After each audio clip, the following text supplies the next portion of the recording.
You're listening to 99.1 WQRT LP Indianapolis, and this is Social Alchemy. This episode is part of the Social Alchemy Symposium, a participatory mini-conference that took place in New Harmony, Indiana. Conversations led by more than 20 notable authors, artists, designers, and philosophers from Indiana and around the world, exploring the role of utopian thinking. To listen to more archived episodes and find out more information about the Social Alchemy Symposium, please visit bigcar.org/utopia.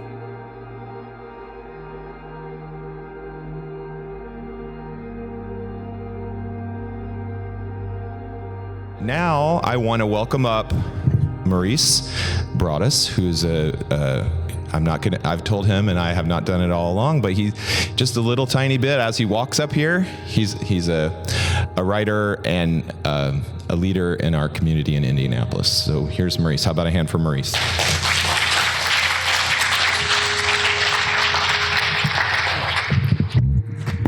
Ooh, thank you, everybody. Let's see if I can do this. That's me. Thank you. So I'm going to start with a bit of a confession. So I write for a reason. Speaking is not what I do, just so you all know. So me and Jim are working at cross purposes because he's like, oh, we want to have all the attention directed on you. And I'm like, no, I have slides to distract them from me. And if I wasn't in my own head bad enough, I'm sitting here, I'm trying to think, and I'm like, all right, get into the moment. And then my son leans over and he's just like, hey, that Lorenzo dude last night, the architect, he has such a better voice than you. And I'm like, yeah, he's up front. Right. So who is Maurice Broaddus? So I am, as Jim said, I'm an author. I'm a teacher over at the Oaks Academy Middle School. I also work at the Kepler Institute. My most recent book, which just came out last week.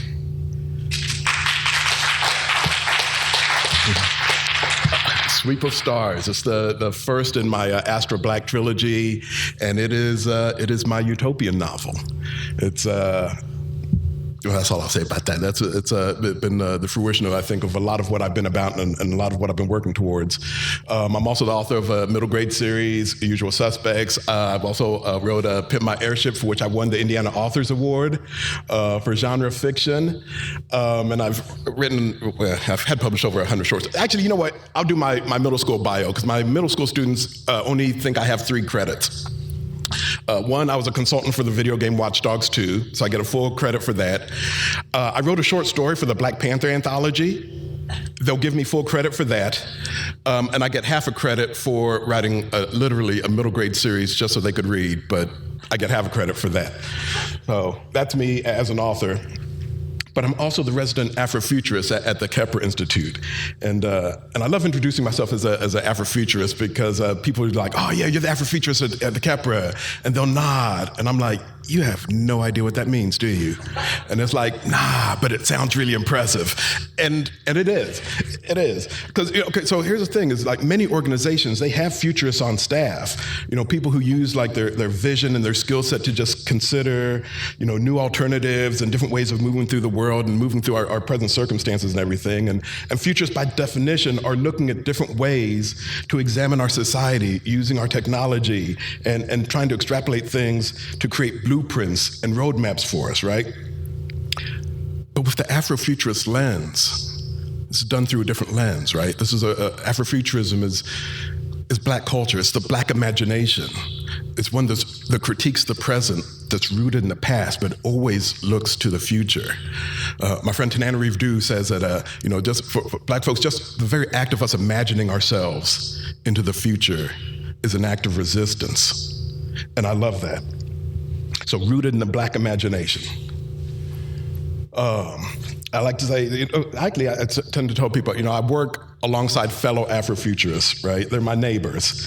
And so I work at Kepler, I work in the Alchemy and the Cafe Creative initiatives, the arts initiatives. And what are we doing? We're getting together as neighbors to create change and build community wealth and to transform not just communities, but minds. And that's what I love about introduce myself as an Afrofuturist. It represents a public statement. It represents an attitude and a mindset of not just the organization, but of the community as a whole. And it's about creating the desired future states, the worlds we want to see now. So one of the things I've come to realize is we live in a culture that doesn't value imagining. It doesn't value dreaming as a skill set, right?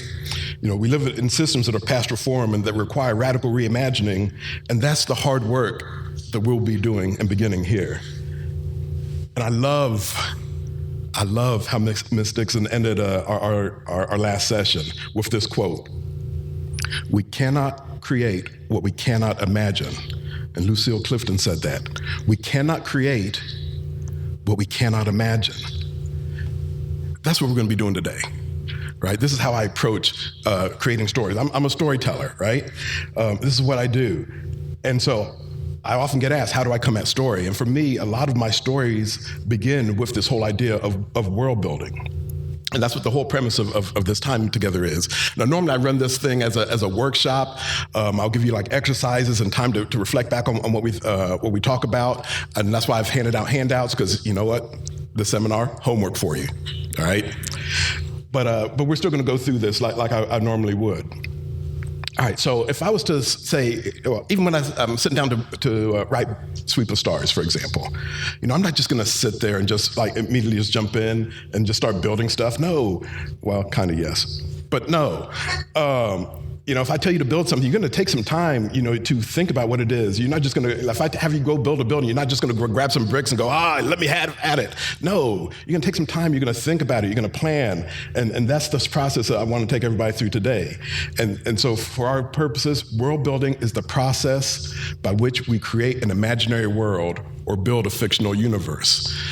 And this is how I approach my world building as a creative, but this is how I approach my world building as a community organizer. Right? You're going to see a lot of parallels in what we do. All right, so setting the setting. And one of the things I was thinking, actually, was, I believe it was Brian, who of course I catch him while he's switching his outfits. But one of the things that Brian was saying that got me thinking in this seminar was this whole idea of everything requires a context. Right? And that's what I think storytelling, that's when I think about world building, the worlds we create, that's the context in which we're going to tell our stories, right? And so, just in broad strokes, when it comes to when it comes to fiction, for example, we normally start at this place, like if you're starting with realistic fiction, we start at this place, what we call consensus reality, right? That's what we all agree to, the day-to-day world that we live in. So like if I'm writing a detective story set in Indianapolis, that's pretty much consensus reality is like, all right, so I may not live in Indianapolis, but I understand what a city is. All right, I got it. Not too much world building required. But the more I move away from that shared experience, the more background details I have to start providing for the reader. And the reason I bring this up is because that's where our work is, right? As we think about the ideas of utopia, as we think about the ideas of desired future states, where are we starting from? We're starting from this consensus reality. And one of the things about this consensus reality is that we live in the product of someone's imagination. That's where we find ourselves right now. So writers must develop an imaginary setting that's logical. It's a place with vision and purpose. So how many of you recognize any of these worlds? If you can recognize some of these worlds, shout them out for me. I hear Narnia. We hear Wakanda. Hogwarts, yes. Middle Earth. The last one seems to be tricky. We got Hogwarts. Westeros from Game of Thrones. Oh, I love my nerds. But the thing about it is each of these worlds, they weren't created haphazardly. None of the worlds that are inhabited are created haphazardly. Each world was created with a vision and a purpose. Each world has its own worldview, and that's what we're going to be examining. So when we talk about dystopia and utopia, part of the way I tend to reframe it in my own head is this conversation, right? It's a conversation between what some scholars call Afro-pessimism versus Afrofuturism. Right, and so more often than not, when we look at science fiction stories by Black creatives, we seem to see a lot more dystopian visions, right? Because why is that? I mean, it seems to be that the dystopia is the default state for a lot of Black communities, and we mirror that in our fiction. In fact, some might argue that we rely too much on dystopia as a reaction, as a trauma reaction to white supremacy. But the rise of Afrofuture, or actually Afro-pessimism, it actually speaks to all of this, and actually I hear it when I talk to other nonprofits, right? You hear the sentiment of like, well, we're so busy trying to survive today, we don't have time to think about tomorrow. We aren't allowing ourselves that space and that time to dream. And that's what Afrofuturism is for me. But we listened to the words of Adrienne Marie Brown. She was the author of a book called Emergent Strategy, and she was also one of the co-editors of Octavia's Brood, which is a collection of short stories that take the springboard from Octavia's work and applying it to community work. But she said, Octavia understood that these are the conditions that emerge when we are trapped in the imagination of racists, fundamentalists, and smart people addicted to hierarchy, people who don't think of the whole. We have to claim the space to imagine ourselves beyond this world. That being said, there's plenty that Afro-pessimism teaches us, right? Two of my favorite books, An Unkindness of Ghosts by River Solomon and Parable of the Sower, they teach us a lot. So keep in mind, these stories of these dystopian works, right? They teach us about resilience. They're tales of resilience. They teach us through their main characters. These characters maintain their agency. They remain adaptive in the moment. No matter what the circumstances of this dystopian world throws at them, they adapt to that moment. They triumph in that moment. And that's what I love about these two books. And so while our goal here might be best aimed at creating possible utopia, I think of it as a dream waiting to be imagined into existence. That's how I approach it. When we think about utopias, they're all dreams. They're all ideals. And they're waiting for us not just to imagine, but to imagine into existence. Now, to overcome the way that society remains unequal, there has to be visions of a future where the problems are solved. I mean, that's what we love about Star Trek, right? For all my Star Trek people out there. Yeah. Thank you. And I know there's more of you out there. That's what we love about Star Trek. It's a world we start in a world where a lot of our problems have been solved. It creates this painting a picture for us of like, hey, you know what? It can be done. We can get to that point. And it's important that we have these sort of visions that let us know, hey, there's a world waiting to be created by us, a world that is waiting for us to live into. There are no rules in writing. Let me just start by saying that. There are no rules. If someone tells you there's rules to writing, just start tuning them out in that moment. But there are two things I try to keep in mind as I go about doing my work. And my basic rule of thumb is you have to out-imagine your reader. And why is that important? Because in times of collapse, there are opportunities to reimagine and to rebuild. In times of collapse, in times of chaos, and I love thinking about it.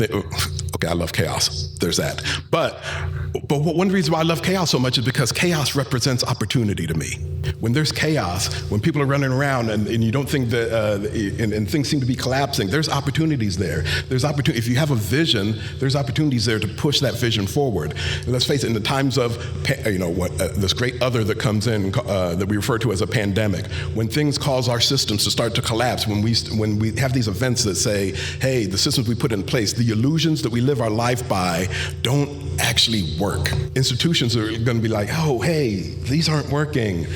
We need some new ideas. Where can we go? What can we do? And there's a certain amount of desperation that comes that's involved in that moment. And I love moments of desperation. That's where I thrive. I was going to make a joke about that's how I stayed married for 22 years, but I'm not going to make that joke. But as we're doing this, as part of creating that vision is, all right, we have to out-imagine our reader. We have to out-imagine, it sounds bad. We have to out-imagine our funders. We have to out-imagine. Part of why we have to do all this out-imagining is because that's what helps us create this vision. And even as we're going around building this vision, you have to kind of imagine your funders, your readers, your target audience as a tourist in this world that you're trying to create, as a tourist going, hey, what's that? Why is that there? How has this come to be? Again, it's all part of that process of putting stories together. So where do we start? Normally when I encounter, when I'm teaching class to like new writers and everything, the blank page is an intimidating space. It's intimidating, and it can overwhelm young writers because with a blank page, you can do anything. Anything is possible with a blank page.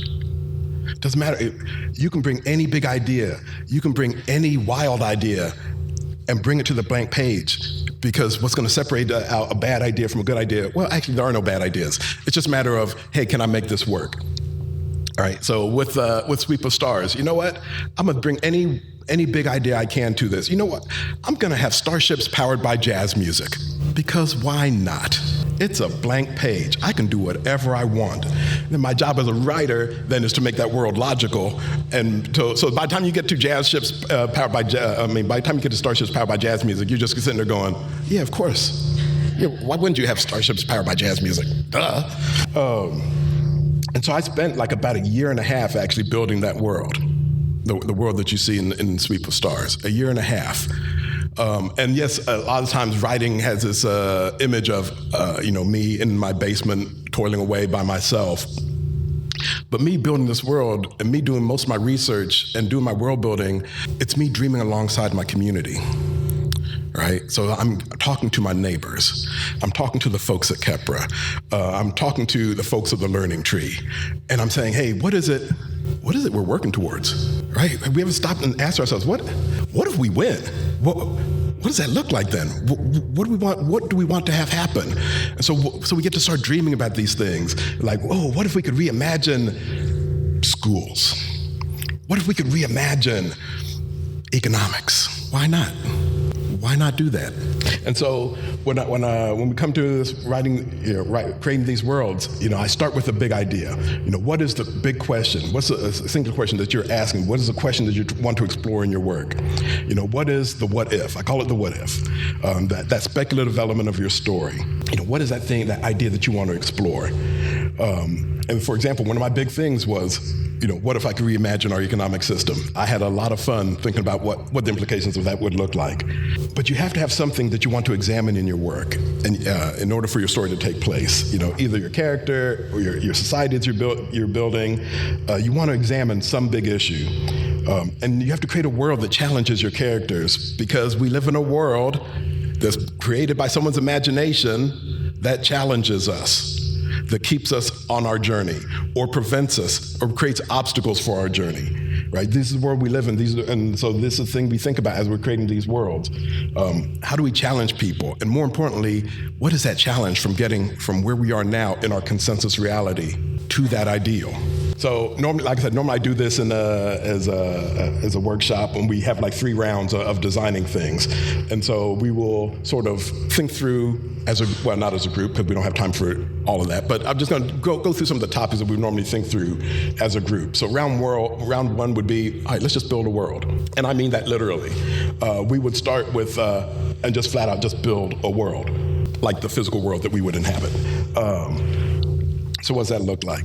So, because we start from nothing, right? And so we have to start building this, start putting the pieces into place a bit at a time. And so we would start by sketching out some areas that we want to explore. So if I'm saying let's build a world, if it's a planet, introduce us to it. And like I said, we can start big.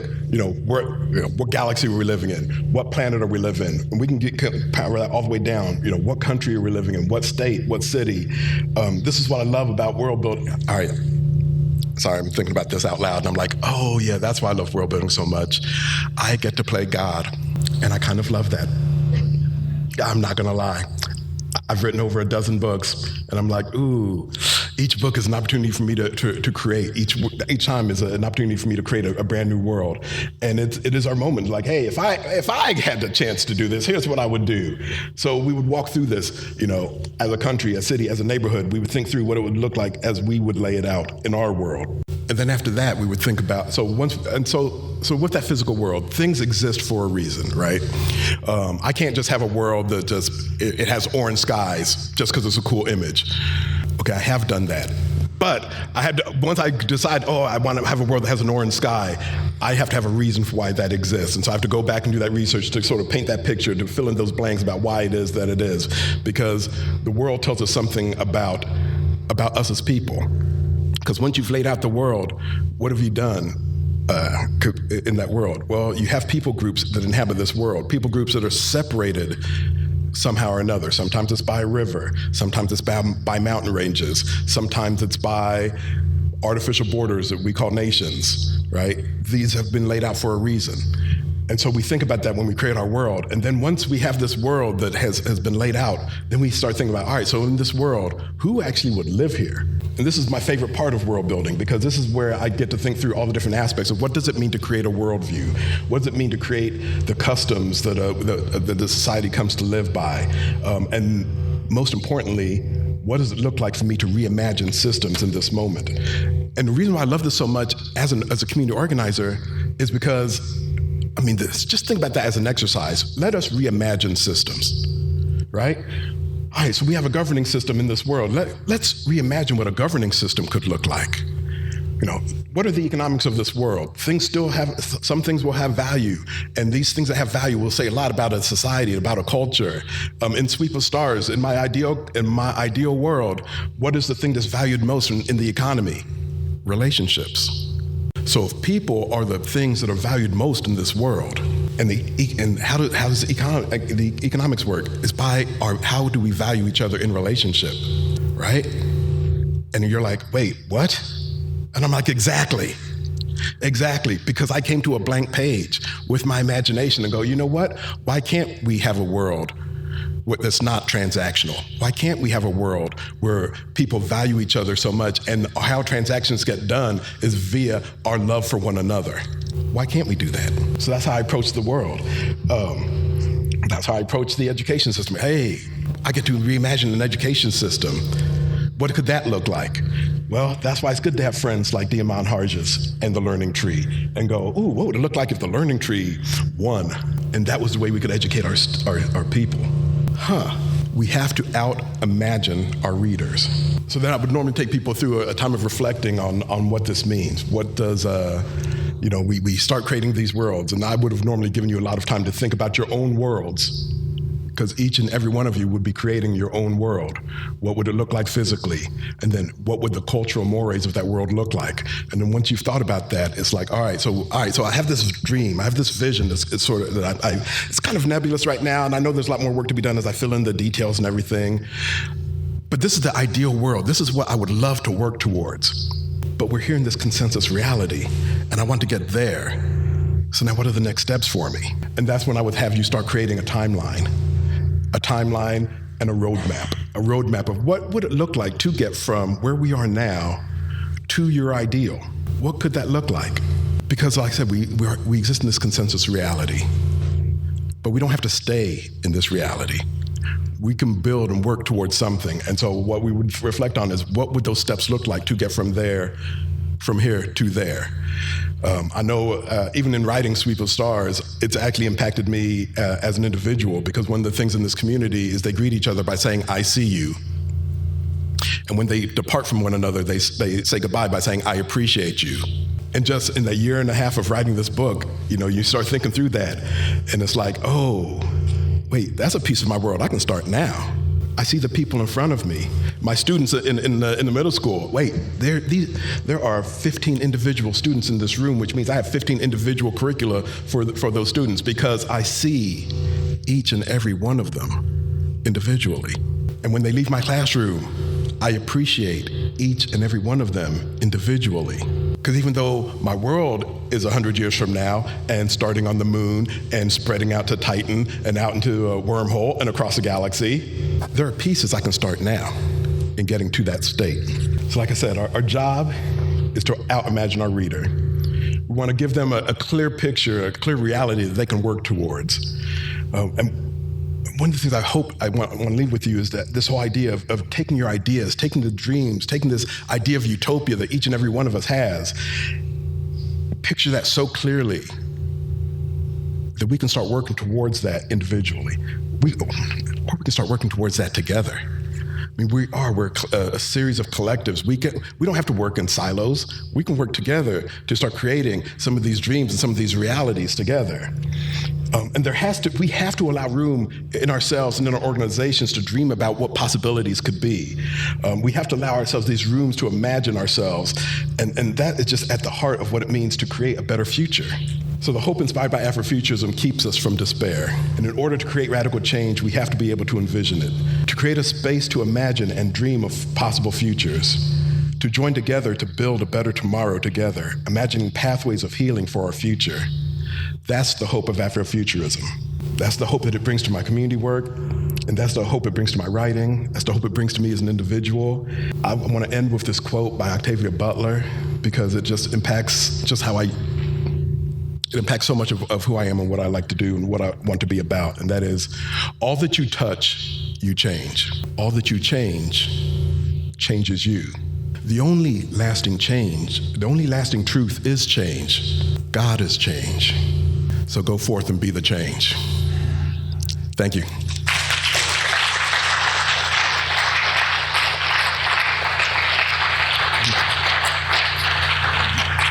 So the first question, let me come back to Worf.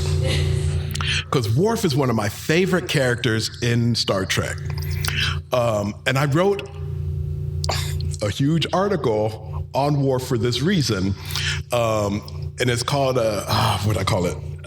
Worf and his ontological blackness / Klingonness, right? Because here's my conceit, is like, part of my head is like, someone is black in the Star Trek universe and writing this character Worf, right? Because Worf actually takes us on a, this is gonna be so nerdy, y'all just gonna have to indulge me for a minute.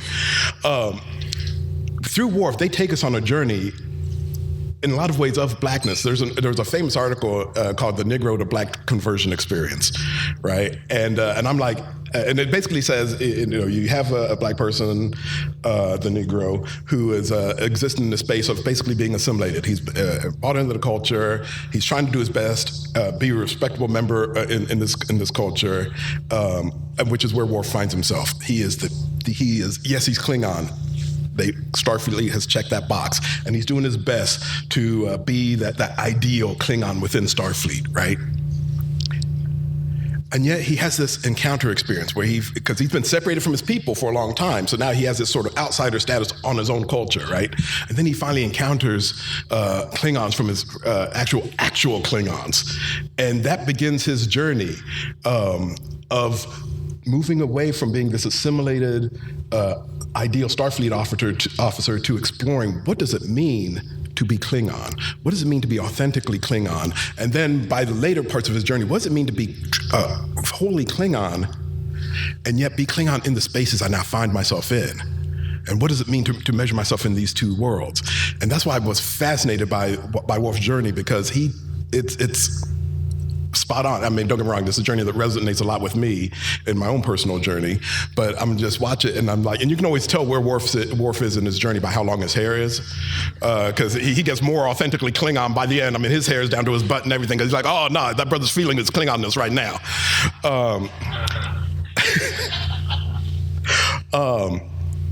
But yeah, so to answer the other part of your question about where some of the pitfalls, I mean, one of the things I love about sci-fi is we do get to examine these issues and do it with a sort of remove, right? Because, if I'm sitting here and talking to you about, hey, let's talk about white supremacy and this impact and this trauma impact on the black community, and then what it's like for us to operate in oppressive systems and try and and for us to try and form and shape our own identity in light of the history of oppression within these circumstances. Yeah, those are hard conversations to have, right? And so part of it is allow me to, with science fiction, I'm still having all these conversations. Make no mistake, I'm having all these conversations, but I get to recast it. And so there are some stand-ins, and part of the stand-in is like, what does language use look like? So I'll fill in and use different words, because there's some people who, like, if I say, hey, white supremacy, I've just lost people. They've checked out because suddenly they feel attacked, right? But if my goal is to persuade them, if my goal is to engage them and to challenge them, I'm gonna keep as few obstacles between me and them as possible to keep, like, no, I'm gonna take you along on this ride. You just ain't gonna realize it. And that's what I do. So I change the vocabulary. I'm still attacking all the same ideas, using different words. And because I use different words, they don't know how to reflexively attack it, because I'm not giving them anything to bounce off of. I'm giving you whole new words to think about, and new ways I'm recasting it, recasting the same conversations, but now I'm putting you in a position where you have to think through it before you can reflexively attack me. Right, okay. So writing Sweeping Stars. So Sweeping Stars, I look at it as my Pan-Africanist utopian society. It's a world that started, I forget that we're on Zoom and stuff, like people are actually watching this. Because it started with me and a buddy. We may or may not have been inebriated at the time. We were, spoilers. But I was like, man, I need to write a sci-fi short story. I'm on deadline and everything. And he's like, you know what we need to do? We need to put Hallville on the moon. And I'm like, yeah, we do. We need to have Hallville on the moon. Wait, with Long's Donuts? Yeah, with Long's Donuts. Long's Donuts on the moon, yeah. When I say we have a blank page, we have a blank page. We can do anything we want, right? And I did not know that story would end up being the seed for what would eventually become Sweep of Stars. And so I started designing this world, and so Sweep of Stars has like three storylines in it that are interweaving in it. One of them is this research starship that's powered by jazz music, and they are exploring the galaxy. And there's a wormhole that they are tasked with researching. We can't see my love of Deep Space Nine in this at all, because there's a major storyline with the captain and her child that's at the heart of that whole story. And there's a wormhole. I don't know what might have possibly inspired this thinking in me. There's another storyline that involves a military unit, and they are secretly on the other side of the wormhole, initiating some first contact scenarios. And then there's the nation of Muungano itself, right, which is this, like I said, this Pan-African intergalactic empire. Empire is not the right word. In fact, I can't remember. It's easy right now in the moment, but but again, that was part of the language that I had to think through, because if I use empire, that's conjuring up images I don't want, because we don't want to create another empire, because now we're right back down the trails of history. Oh, wait, these can't be, like, even if it's Hallville on the moon, it can't be a colony, because colony implies colonizers. So now, what kind of vocabulary are we using to describe these worlds? And so where does the conflict come in? Because once I've created this utopia, I'm like, I don't want anything bad to happen to it. I love it. So where's the conflict come in? Well, the thing about utopias is that's fine if they exist in a vacuum, but they don't. At some point, that utopia, I mean, they can try to be in isolation, and that's its own story. Is how do we stay in isolation? I mean, we look at Black Panther, for example. That's part of the struggle, right? Or the other parts where the conflict is, all right, so now we do have to deal with an outside. So in this case, what is the outside? It's OE. It's the original Earth. All right. So we have Muungano, and we in this relationship with the old systems that they came from. What does that relationship look like? Where's the conflict in that? I get to some of my favorite themes I get to express in this, because what does gentrification look like on an intergalactic level? I may or may not have had too much fun examining that issue and what that means. So, but yeah, the conflict is there, because in the end, no matter how utopian that society is, people are still people, and they're going to be up to some people-ish things. So, besides the three stories, this book can be I do a lot in this book. And so one of the things is that each chapter is from a different viewpoint. And so sometimes I'm in first person, sometimes I'm in second person, sometimes I'm in third person, sometimes I'm in first person plural for reasons. The reasons make sense. Like I said, you have to think through all of this logic. There has to be logical reasons for everything you do. And part of it is there is each person's relationship to the idea of community, right? So even though they've created the Muungano community, it means something different to each person. So you'll have people who's like, all right, I'm a part of the Muungano community, but I still only think in terms of myself, and I see through the lens of me. So their storylines are written in first person. Then there's some people who are so deeply rooted in community that they can't think of themselves outside of community. So they always refer to themselves in terms of we do this, we do that. Then we have one character who, back to the Wharf thing, even though she's a part of community, she feels still somewhat a little detached from community. Community has welcomed her and embraced her, but she feels, and even though she knows this intellectually, part of her still feels detached from it. So her storyline's written in the second person. And so, and I say all that because I'm gonna be reading from part of her storyline. Your name is Leah Adisa, for now. Choosing a name for yourself is not something to be entered into lightly. It is a promise you make to the universe, or to you. A name is the story of yourself you present to the world, a label to define you. That is the entire point of the naming ceremony. You are finally of age to interpret yourself and fully enter into the Muungano community as a full, free member. Because this is an Adisa renaming, the entire Ijo governing body travels from all over the Muungano Alliance, an excuse for people to show out. The full sovereign territory of Muungano centers around the lunar outpost and the facility that serves as its capital, the Dreaming City. Named after an old tale the wise ones whispered when it was time for bed, a place full of Orisha and magic and the old ways. From Bronzeville on Mars, Titan, even the distant Oijiji mining outpost, members make the voyage. It's only a couple of weeks' travel at sublight, but many representatives wanted to make the pilgrimage. Even the fabled research ship, the Cipher, is due to dock any time now, with its captain.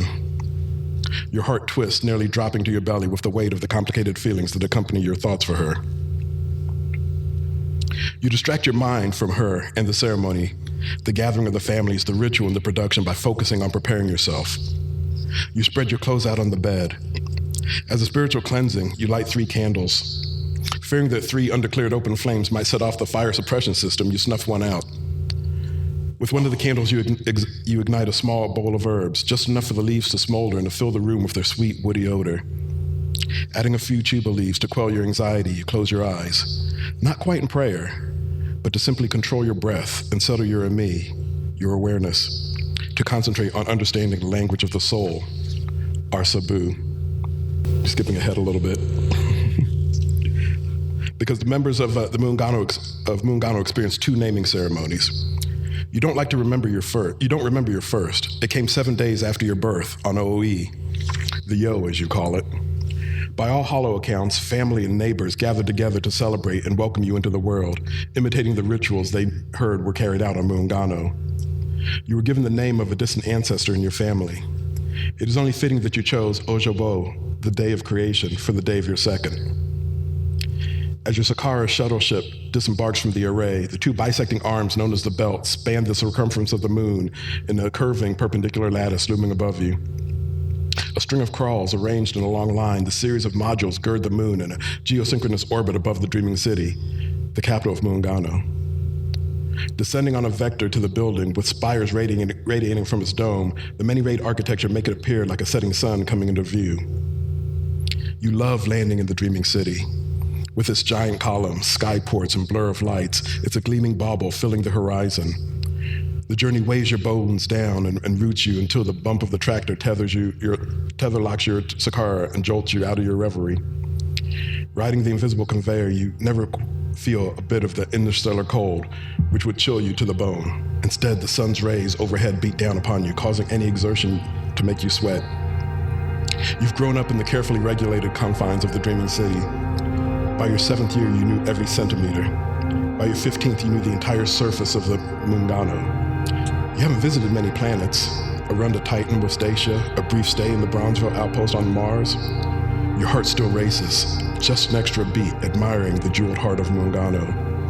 Still, you yearn for more. The stars call to you. If not for the Yo or Mars, then certainly Titan, or maybe worlds beyond. You dream of truly outer space and the magic of the stars.